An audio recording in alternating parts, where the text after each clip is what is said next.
সাথ তিনি বহু গান হয়তো লিখতে বসেছিলেন, কারণ সময়ের ক্ষেত্রে তিনি গান বহু কিছু লিখেছিলেন। এক একটি গানের আবির্ভাব তিনি তিনি ভরিয়ে দিয়ে গেলেন, কারণ সময় ক্ষেত্রে তিনি এক একটি গান লিখলেন। সে গান সময় ক্ষেত্রে রাজার কাছেও প্রবেশ করেছিলেন, কিন্তু রাজা হয়তো চোখের জল গড়িয়েছিলেন, কিন্তু সেখানে সাধক তাতে কিছুই পায়নি, কারণ চার জীবনের দুর্ভোগ দারিদ্রতা ছিল। তিনি অসাধারণ গান হয়তো এই বাংলার মাঝে গেয়ে গেলেন। আশায় আশায় ভবের আশা, আশা মাত্র হলো ডাকে। তার অসাধারণ গানের মানে যেটা আমরা সমাজে বুঝে উঠতে পারবো না, কারণ তিনি দারিদ্রটাকে নিয়ে জীবনে কাটিয়েছে, সন্তান পরিবারকে নিয়ে। সেটা সমাজে আমরা কখনোই এই জিনিসটাকে ভাবলে সে তিনি কোন দারিদ্রতা মাঝে কাটিয়ে আমাদের গান দিয়ে বুঝিয়ে গেলেন। তিনি এক মহান সাধক হয়ে বহু কিছু গান আবির্ভাব করলেন, আর সেই গানগুলো সময় ক্ষেত্রে হয়তো বাজেনি, কারণ তিনি হয়তো এক একটি গান লিখলেন, আর সে সমস্ত গান নিজে আবির্ভাব করে লিখে গেলেন, আর সময় সে সমস্ত গান আমরা পাইও নি, কারণ তিনি বেশ কিছু গান আমরা যেগুলো পেয়েছি তার অসাধারণ গান। আশায় আশায় ভবের আশা, আশা মাত্র হলো ডাকি। এই গানের অসাধারণ মানে যেটা আমরা বাংলার মানুষ বুঝে উঠতে পারবো না, তিনি কি বোঝাতে চেয়েছিলেন আর তার ভিত্তিহীন কি ছিলেন। কারণ ডুব দে রে মোর কালী বলে গভীর রত্না করো অগাধ জলে, তিনি কিন্তু একটি অসাধারণ ব্যাখ্যা গানের মাঝ দিয়ে আমাদের মাতৃর নাম নিয়ে আমাদের জাগিয়েছিলেন। তিনি সময় ক্ষেত্রে হয়তো জাগাতে এসেছিলেন বাংলায়, আর সে সমস্ত সময় হয়তো বাংলা জাগেনি। পরবর্তী সময় সাধক হয়তো তিনি ভূমির মাঝে প্রাণী হিসেবে এসেছিলেন, তাই গানের মাঝ দিয়ে আমাদের সমাজকে বুঝিয়ে গেলেন। তার দুঃখ দারিদ্রতা সবই মায়ের চরণে ছেড়ে দিয়েছিলেন। তিনি এক মহান সাধক হয়ে পথে ঘুরেছে, কারণ পথে যখন অন্যের সাহারা আসেনি, সময় ক্ষেত্রে তার জীবনে বহু দারিদ্রতা বহু দুঃখ, তিনি কিন্তু সমাজকে বোঝায়নি। তিনি গানের মাঝ দিয়ে আমাদের বুঝিয়ে দিয়ে গেছেন। এক একটি গান তিনি হয়তো মা আবির্ভাব করে দিয়ে গেছেন, তিনি কিন্তু লিখেছিলেন, আর লেখার ভিত্তিহীন হয়তো সময়ে সেগুলো সমাজকে দান দেয়নি, কারণ তিনি দেখলে এ সমস্ত গান হয়তো মা আমার গান কণ্ঠের, সেটা মা দান দিলেন, আর এই গান হয়তো পরবর্তী সময় বাজবে, এগুলোকে জায়গায় ফেলে দিয়ে যায়। তিনি কিন্তু সেইভাবেই আমাদের বাংলায় রেখে গেছিলেন, আর সে সমস্ত গান আজও হয়তো কিছু বেজে ওঠে। তিনি যে আবির্ভাব করে মায়ের সেবা করেছিলেন, হয়তো দুঃখ দারিদ্রতা তার জীবনে জানি না, শ্রীচরণে তিনি বহু দারিদ্রতার মাঝেই হয়তো সেবা আবির্ভাব চালিয়েছিলেন।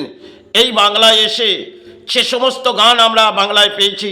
তিনি এক মহান সাধক, তার শ্রীচরণে শতকোটি প্রণাম করলেও আমার জীবনে কম হবে, কারণ তিনি দুঃখটা আর দারিদ্রতা রাজাকেও বোঝায়নি, কারণ তিনি মাকে বুঝিয়েছিলেন। আর মা সেই আবির্ভাবে বসস্থানে প্রবেশ করেছিলেন, তার অপূর্ব লীলা কিন্তু তিনি করেছিলেন মায়ের, কারণ মাতৃরূপে সেবা করেছিলেন। আর মাতৃরূপে সেবা করতে মা যখন দেখলেন ইনি তো কিছুই চাইছেন না, তাহলে আর দারিদ্রতার মাঝে ভরা ধুকুর তিনি ঘুরছেন, যখন ভরা ধুকুর হয়তো ঘুরতে লাগলেন, সাধকের চোখে জল গড়িয়ে এলো যে আজ বসস্থানে কিভাবে প্রবেশ করব, কারণ কয়েকটি দিন কেটে গেছে, ঘরে তো অন্যের আহার নেই, মা আজ কিভাবে বাড়ি ফিরে যাব। কারণ ভরা দুপুর যখন গড়িয়ে যাবে তখন তো কোনো জায়গা থেকে তার অন্যের আহার আসবে না, তাই তিনি মাকেই জানাচ্ছেন, মা ছাড়া তার কেউ নেই, আর মাকেই জানাচ্ছে। মা সেটা নারী রূপে হয়তো বসস্থানে প্রবেশ করেছিলেন, কিন্তু নারীর রূপে হয়তো মা কেন প্রবেশ করলেন, কারণ সেখানে তো সাধক মায়ের সেবা করছেন। তাহলে মা অপূর্ব লীলা হয়তো করেছিলেন যে সাধক যখন চোখের জল ভাসিয়ে যাচ্ছেন, তাহলে কিছু দান কিভাবে দেবো, মায়ের একটা নীলা সেটা বাংলার মানুষ বুঝে উঠতে পারবে না।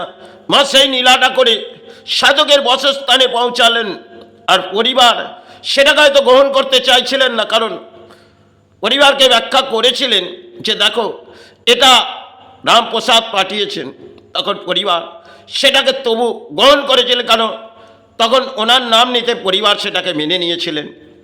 আর সময় ক্ষেত্রে সন্তানদের নিয়ে তিনি সাধনা করেছিলেন, কারণ সন্তান পরিবার নিয়ে তিনি সাধনা করে ধর্মের কিছু গান যা মা গেয়ে কণ্ঠে ভরিয়ে দিয়েছিলেন এই বাংলায়, সেটা কিছু হলেও বেজে উঠেছিল সময় ক্ষেত্রে। তার অ্যাট এ টাইমে চলে যাবার বহু সময় পর আমাদের ধর্ম গানগুলো কিছুটা জেগে উঠেছিলেন, কারণ মহান সাধক সে সময় সমাজ তাকে চেনে নে, আর সমাজে সেই সমস্ত হয়তো ধর্মের মাঝে ও আশ্রয় নিয়েছিলেন বটে, কিন্তু সমাজ থেকে সেইভাবে অর্থ সঞ্চয়ও করেনি, কারণ তার জীবনের দারিদ্রতার দুঃখ সে মাতৃ ছাড়া কেউ জানতেন না, কিন্তু মায়ের অপূর্ব লীলা সেটা তিনি করে বেরিয়েছিলেন। সে মহান সাধক আজ যে বড় কষ্ট পাচ্ছে, বড় দুঃখর গড়িয়ে গেছে, তাহলে আমাকে প্রবেশ করতে হবে বসস্থানে। কারণ যখন তার চোখের জল গড়িয়ে এলো, মাতৃ নারী রূপে বসস্থানে প্রবেশ করলেন, আর সাধক যখন বসস্থানে প্রবেশ করলেন তার অপূর্ব লীলা তিনি তো করে বেরিয়ে গেছেন।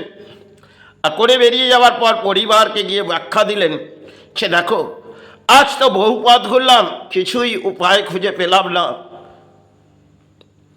হয়তো কয়েকটা দিন কেটে গেছেন, কারণ যখন অন্যের আহার ঘরে থাকবে না তখন আপনার জীবনে দারিদ্রতা আসবে। তাহলে সাধক হয়ে তাকে সে কর্ম হয়তো লড়াই করতে গিয়ে বিকলের পথ হাঁটতে হয়েছিল, কারণ মায়ের অপূর্ব লীলা তিনি হয়তো সে সমস্ত ক্ষেত্রে করেছিলেন, মা মা করে হয়তো চিৎকার করেছিলেন। আর আমাদের বাংলার সমস্ত গান হয়তো যেগুলো সাধক লিখে গেলেন, কিছুটা হলেও আমরা ধর্মের গানগুলো পেয়েছিলাম সময় অ্যাট এ টাইম। সে সমস্ত গানগুলো সেটা এক একটা গান মা যেমন দিয়েছে তিনি আবির্ভাব করে লিখেছিলেন, আর রাজারা তার কিছু গান শুনে হয়তো চোখের জল গড়িয়েছিলেন। এটা সময়ের খেলা ছিলেন, আর সবাই ক্ষেত্রে তারা রাজারা তাকে হয়তো দান দেবার পরিণাম নিয়েছিলেন, কিন্তু সেটা তার প্রাপ্তিযোগ ছিল না, আর তিনি তা নিয়ে কিছু ভাবেনি।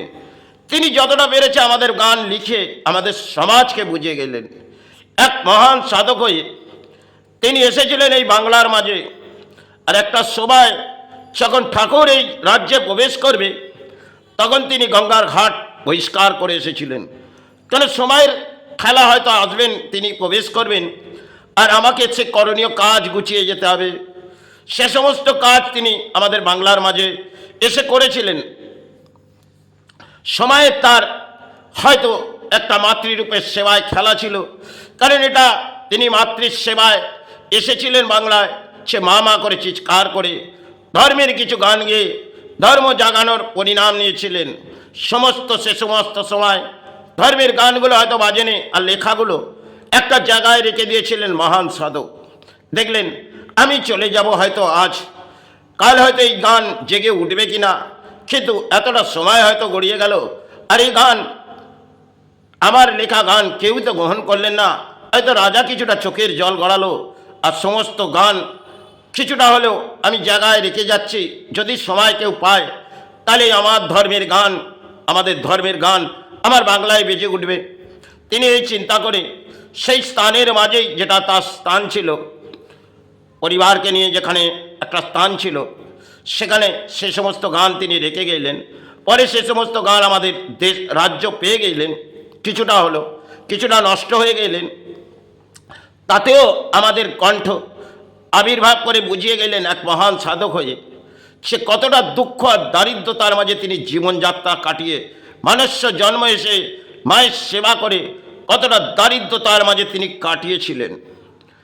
তা জানি না সবাই ক্ষেত্রে তার জীবনে কতটা দারিদ্রতা ছিল, কতটা দুঃখ ছিল, কিন্তু গানের মাঝ দিয়ে যা বুঝেছি, তিনি যা বুঝিয়ে গেছেন, এটা আমাদের রাজ্যের মানুষ আজ বুঝবে না, কারণ তিনি দারিদ্রতা কী জিনিস সেটাও জানতেন, আর দুঃখ দারিদ্রতার মাঝে যখন সন্তান নিয়ে তিনি হয়তো কাটিয়েছেন সেটাও তিনি জানতেন।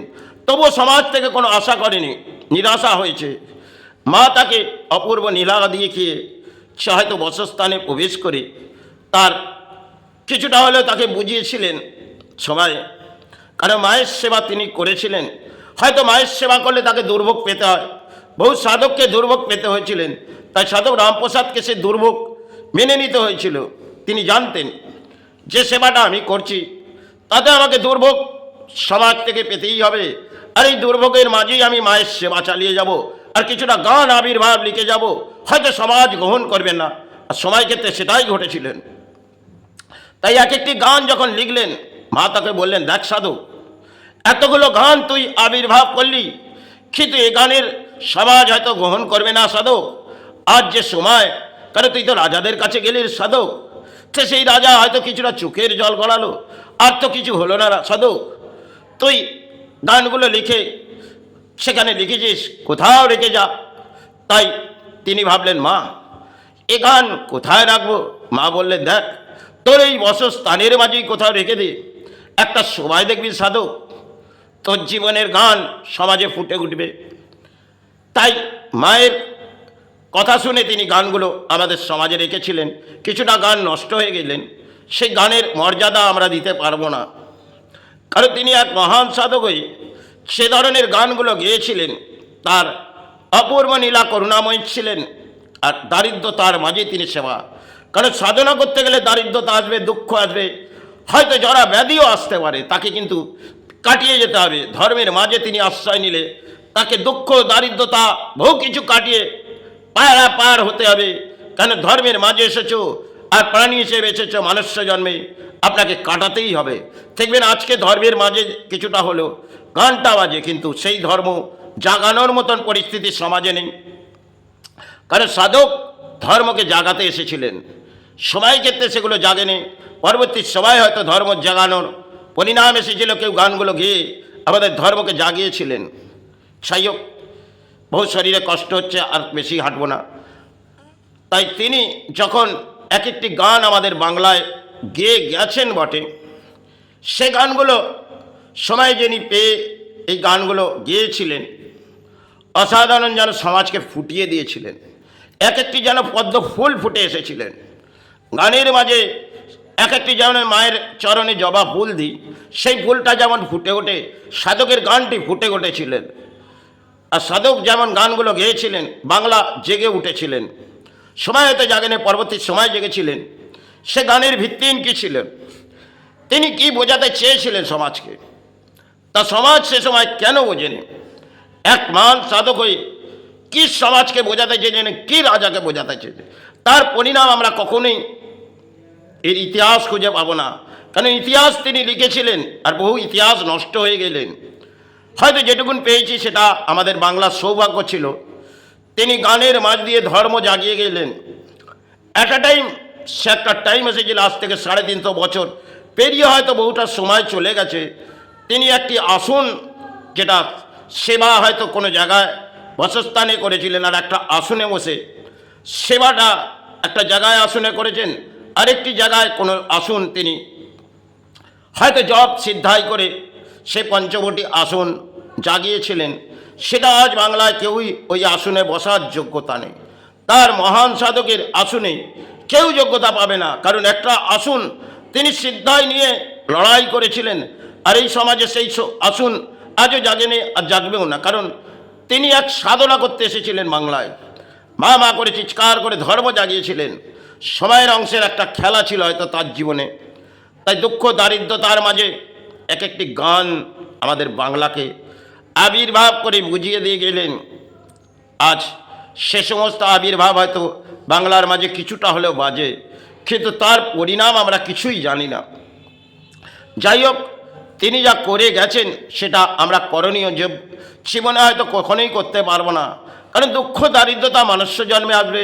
আর তিনি সাধনা করে যে দুঃখ দারিদ্রতা পেয়েছে, আর মায়ের সেবা করে যেটা পেয়েছে, কারণ সেটা তার জীবনে একটা খেলার অংশ ছিল। তিনি হয়তো প্রাণী হিসেবে এসে এই গান গেয়ে আমাদের ধর্মকে জাগিয়ে গেলেন। মহান সাধক রামপ্রসাদ, তার অসাধারণ গান আজও যেন বাংলায় বেজে ওঠে, কিন্তু এটা সময়ের খেলা, তা হয়তো আজ বাজে না, কিন্তু তিনি যা বুঝিয়েছিলেন তা হয়তো আমাদের কলির একটা অংশের খেলায় ভেঙে পড়েছে। তিনি ধর্ম জাগিয়ে গেলেন, মায়ের পুজো কিভাবে তিনি আবির্ভাব করে জাগিয়েছিলেন, তা হয়তো সেটা আমি সময় ক্ষেত্রে কিছুই জানি না, কিন্তু ধর্ম জাগাতে এসেছিলেন। মা তাকে সমস্ত কিছু হয়তো দিয়েছিলেন, হয়তো দানপত্র জীবনে অর্থ দেয়নি, দারিদ্রতা দিয়েছিলেন, সেটা তিনি মেনে নিয়ে কাটিয়ে দিয়ে গেলেন। তার জীবনে হয়তো পরিবার সে সমস্ত সময় মেনে নিয়েছিলেন, কারণ সাধকের চোখের জল গড়িয়ে এসেছিলেন। আর সন্তানদের কখনো কখনো বড় কষ্টের মাঝে জীবনে যখন দারিদ্রতা আসে, দুঃখ আসে, তখন আমরা চিৎকার করে বেড়াই, কিন্তু সাধক কারো কাছে চিৎকার করেনি, খালি মায়ের কাছে কিছুই চায়নি, চেয়েছিল সে মা দুবেলা দুটো অন্ন দেয়, কিন্তু তাতেও দারিদ্রতা তাকে কাটাতে হয়েছিল। যাই হোক, তার জীবনে এই অসাধারণ ঘটনাটা একটু আমি তুলে ধরলাম। জীবনে হয়তো আজ আছি, কাল সেই চরণে আমাকে যেতে হবে, তবুও আমি যতটুকুন পারলাম সাধনার জগতে সাধক রামপ্রসাদকে প্রণাম জানালাম। এটাই আমার জীবনে পরম সৌভাগ্য হলো। আর ঠাকুরকে প্রণাম জানিয়ে আমি শেষ পথেই হাঁটলাম। জয় গুরু, জয় মাই।